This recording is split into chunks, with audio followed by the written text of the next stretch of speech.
Bunuh diri, Karina tersenyum tipis dan berpikir, kira-kira apa yang akan dirasakan oleh para fans Gegabah ini beberapa tahun ke depan saat melihat kembali kejadian ini? Mungkin mereka akan sangat malu dan menyesal, tapi pernyataan panjang Sisilia ini benar-benar ampuh. Dia mengatakan kalau dirinya adalah seorang komikus kecil yang tidak bisa melawan orang kapitalis berkuasa seperti keluarga River. Mereka bisa dengan mudah menghancurkan hidupnya dan mungkin akan dituduh sebagai plagiat. Sejak zaman dulu banyak orang yang punya kesan buruk terhadap pengusaha dan menganggap pengusaha adalah orang jahat. Sisilia menggunakan ketidaksukaan mereka pada pengusaha dan menekankan kalau Karina adalah seorang kapitalis yang bisa melakukan apapun. Kemudian di kolom komentar ada beberapa contoh orang biasa yang tidak bisa melawan kapitalis. Bahkan jika tuduhan plagiarisme Sisilia terbukti, mereka akan berpikir kalau ini hanyalah manipulasi dan kebohongan. Dia sengaja membuat pernyataan yang mengatakan kalau dirinya menderita dan berpura-pura lemah. Untung saja Karina adalah korbannya. Kalau dia adalah netizen pasti akan berubah pikiran setelah membaca pernyataan panjang itu dan merasa bersimpati untuk Sisilia. Dia teringat kalau kakaknya pasti masih punya bukti lain, sehingga Karina tidak merasa khawatir tentang pernyataan panjang Sisilia. Tidak peduli seberapa Sisilia berpura-pura menyedihkan lewat tulisannya, tapi tetap tidak akan mengubah hasil akhir. Setelah berpikir seperti itu, Karina menaruh ponselnya dan tidur. Dia punya beberapa kakak yang hebat dan Kevin. Bahkan jika langit runtuh, dia juga tidak perlu khawatir. Keesokan harinya, Gusion melihatnya keluar dari kamar dan berkata, "Karina, apakah semalam kamu sudah lihat pernyataan Sisilia?" "Iya, sudah lihat." Karina mengangguk, "Cukup hebat." "Hei, wanita itu benar-benar bodoh dan tidak bisa menilai situasi." Gusion mendengus jijik, kalau dia bodoh, mana mungkin bisa punya begitu banyak fans fanatik. Karina tertawa, seperti memikirkan sesuatu. Dia berkata untuk bercanda, "Kak, kamu sudah lama tidak kerja dan membuat fans marah. Aku rasa kamu bisa belajar seperti Sisilia dan berpura-pura menderita, sehingga fans tidak terus mendesakmu untuk kerja. Bahkan mungkin saja mereka sarankan kamu untuk liburan dan baru kembali kerja saat kamu sudah siap. Lupakan, itu licik, meskipun aku dimarahi oleh fansku, tapi aku tidak akan menipu dan membodohi mereka. Ada pepatah bagus, saat aku membodohi fansku ribuan kali pun, mereka akan tetap anggap aku seperti cinta pertamanya." Gusion berkata dengan agak sinis. Untuk sesaat Karina merasa kasihan untuk para fansnya. Setelah terdiam, dia berkata lagi, "Tapi sekali lagi aku berpikir kalau nanti Sisilia tidak bisa jadi komikus lagi. Dengan keahliannya itu dia bisa bekerja sebagai humas dan jadi humas yang hebat." Karina mengobrol dengan kakaknya saat sedang sarapan. Di Kyoto, Adam sedang duduk di kursi belakang mobil. Dia sedang berada dalam perjalanan menuju kantor. Dia memakai tabletnya untuk melihat apa yang terjadi di Instagram dan tersenyum sinis ketika melihat postingan Sisilia semalam. Sisilia membuat postingan dengan pernyataan yang panjang untuk membuat netizen bersimpati. Adam menyadari sebuah fakta bahwa orang yang mengaku sahabat Sisilia ternyata adalah orang di belakang layar yang mengarahkan para fans.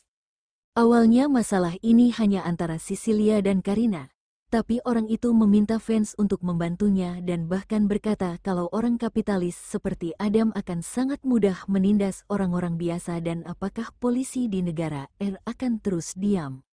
Mereka juga mengumpulkan banyak contoh orang kaya yang menindas rakyat jelata.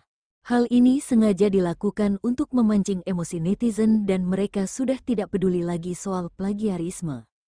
Adam membaca komentar-komentar itu tanpa ekspresi, sentuhan ketakpedulian dan ejekan melintas di matanya.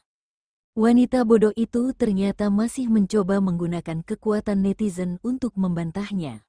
Padahal ini hanyalah permulaan. Sebelumnya Adam sengaja tidak langsung memposting bukti lainnya dan memberi Sisilia kesempatan untuk membuat keributan. Dan Adam belum puas jika Sisilia belum membuat keributan dan membuat para fans bodoh itu menjadi emosi. Tiba di kantor grup River, Adam masuk ke kantornya dan langsung memposting sisa bukti di Instagram. Postingan pertamanya hari ini mengungkapkan kalau Sisilia dan Maxi sedang berpacaran. Saat pertama kali dia masuk ke klub komik Genesis, dia menunjuk Maxi editor utama klub komik untuk jadi editornya.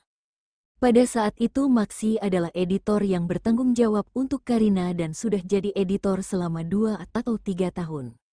Lalu ada gambar screenshot yang mengungkapkan kalau Sisilia menggunakan cara licik untuk memikat Maxi dan membuatnya jadi pacarnya.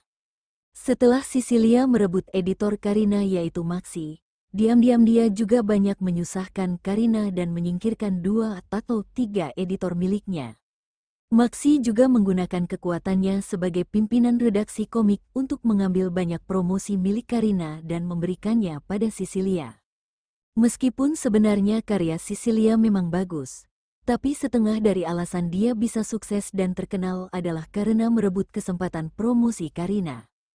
Hal-hal yang diungkapkan oleh Adam ini punya bukti yang kuat sehingga tidak ada yang bisa meragukannya. Beberapa saat kemudian Adam mengirimkan posting kedua mengenai informasi Sisilia dan bertujuan untuk menghancurkannya. Pertama, dia memperkenalkan latar belakang keluarga Sisilia. Orang tuanya tidak bisa memiliki anak selama bertahun-tahun, jadi mereka mengadopsi seorang bayi perempuan yang baru berumur beberapa hari di rumah sakit. Setelah mengadopsi bayi ini selama setahun, ibu Sisilia akhirnya hamil. Beberapa tahun awal, orang tua Sisilia memperlakukan putri angkat mereka dengan baik. Tapi ketika Sisilia mulai besar, orang tuanya memperlakukan putri angkat mereka dengan sangat buruk.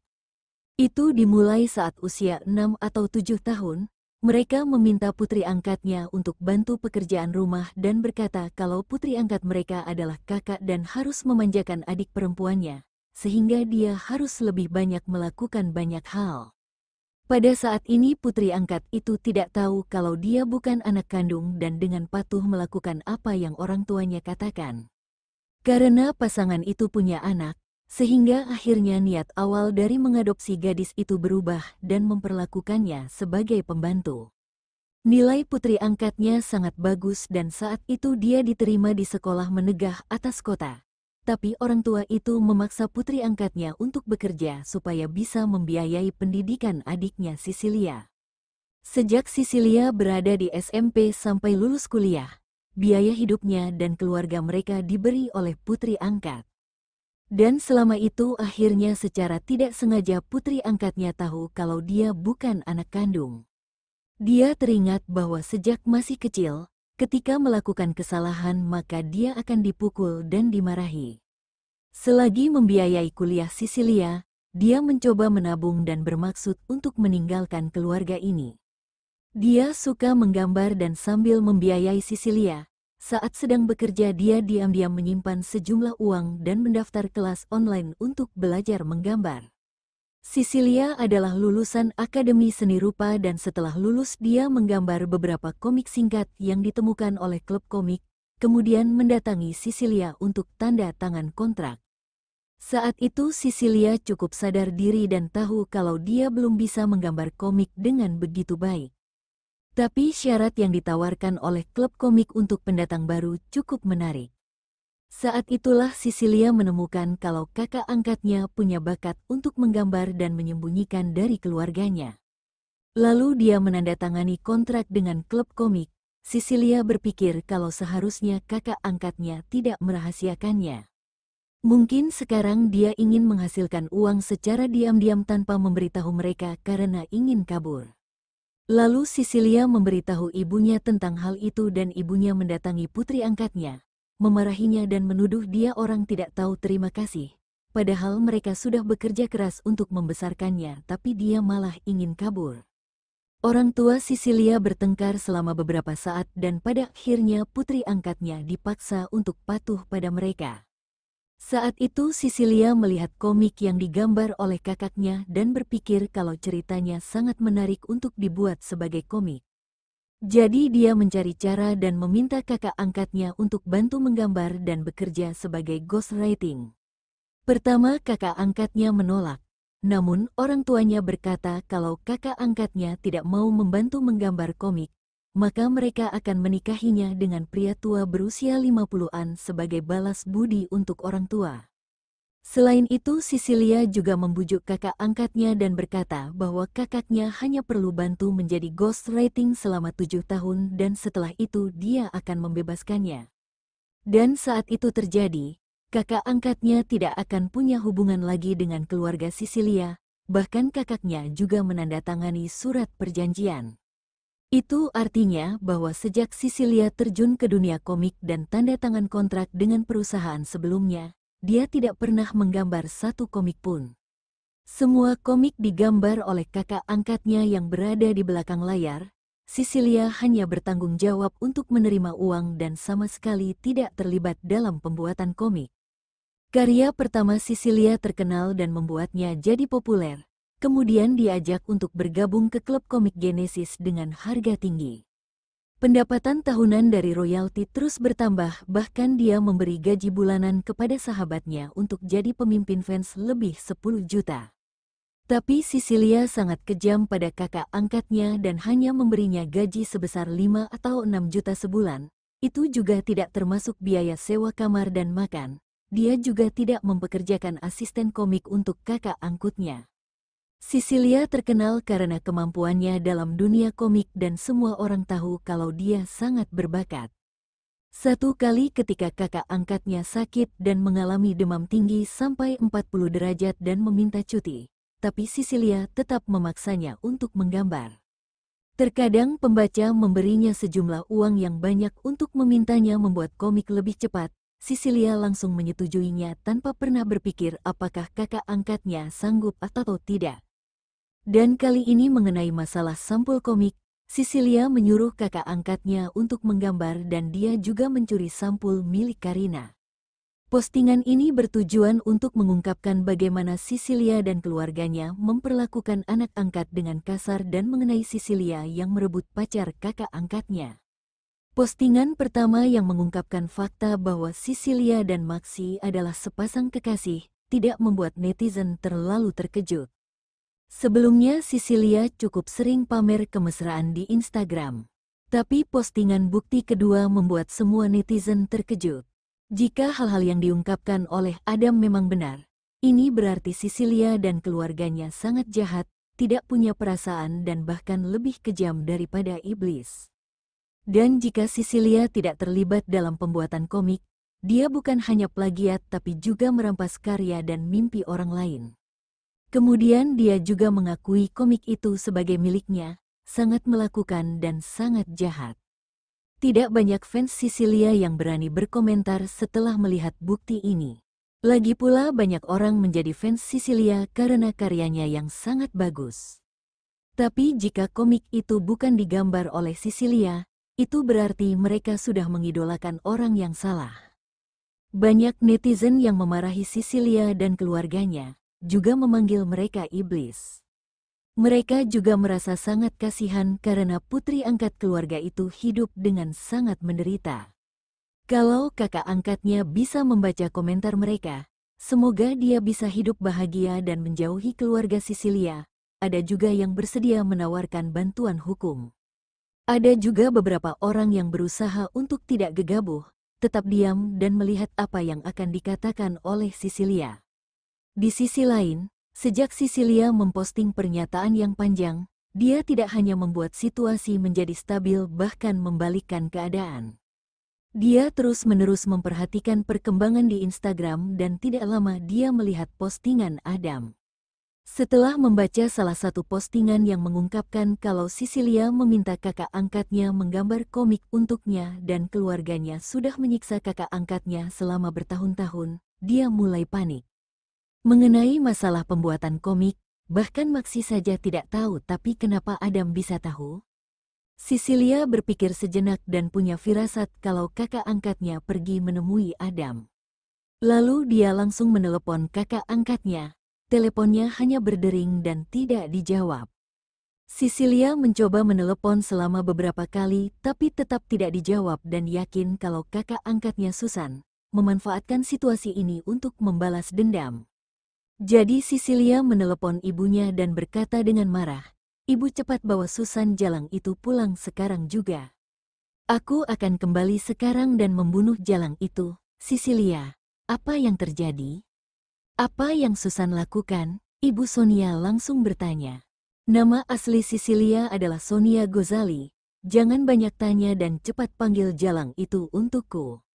Setelah selesai bicara, Sisilia mengakhiri panggilan. Dia berganti baju dan pergi keluar. Pada saat yang sama terjadi kehebohan di klub komik Genesis. Mereka khawatir atas informasi mengejutkan yang diungkapkan oleh Adam. Mereka juga merasa marah. Tidak ada satupun dari mereka yang menyangka kalau seseorang yang mereka kira berbakat dan dibayar dengan harga tinggi ternyata sama sekali tidak terlibat dalam pembuatan komik. Bahkan mereka menawarkan gaji yang bisa mencapai miliaran dalam setahun untuk mengajak Sisilia bergabung. Tapi setelah menghabiskan uang cukup banyak, ternyata wanita itu hanya mencari seseorang untuk menggambar dan mengakui itu sebagai karyanya.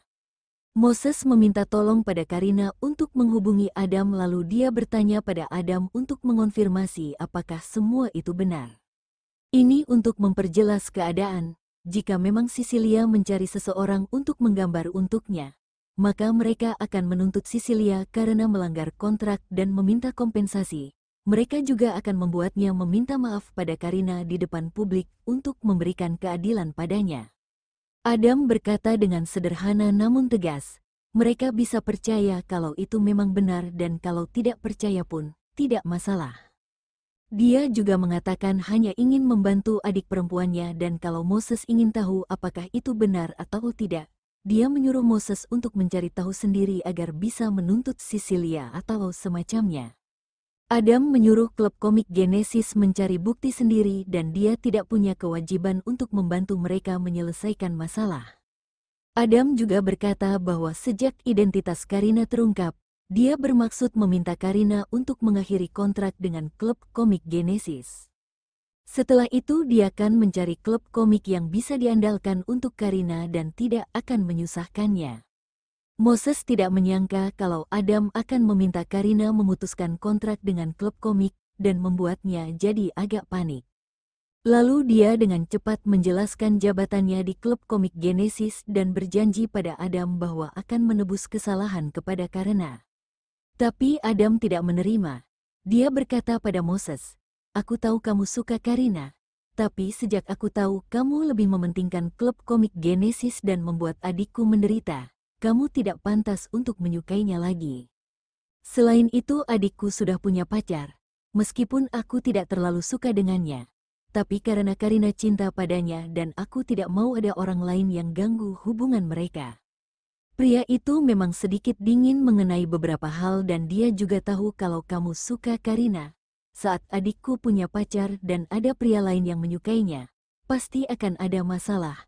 Ini pertama kali adikku jatuh cinta dan sebagai kakaknya, aku harus membuatnya menjauhi penyebab dia bertengkar dengan pacarnya. Kalau kamu memang pria sejati, jangan coba untuk mendekati Karina lagi karena seorang pria yang merebut kekasih orang lain itu bukanlah pria sejati.